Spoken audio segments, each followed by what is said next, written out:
So did you hear? Carla is getting that big raise by sleeping with the boss. Oh my god. No way. Yeah. It's sad really cause her last boyfriend said she wasn't really good in bed, but hey, can't wait till she's fired. I know. She's a bee with an itch. Almost got me fired. So I have the copy machine on and leave the room as she's walking in. I come back and all my copies are shredded. Dear Lord. I was typing up a report, and I finished. I leave my desk to get coffee and when I come back my report is deleted and she looks at me and says back off my man. That sucks bad. It took you 3 weeks to finish that report and it's due tomorrow. Man, we gotta do something. She almost ran Justin over this morning.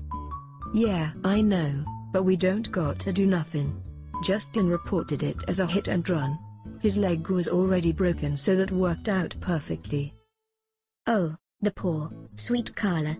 We should see her in jail and give her our regards. I'm sure that will put a smile on her criminal face. Huh.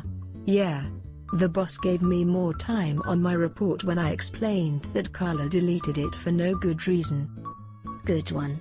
So I bet everything will be smooth sailing for the rest of this year. Can't wait to get promoted. Gotta get back to work. Talk to you later.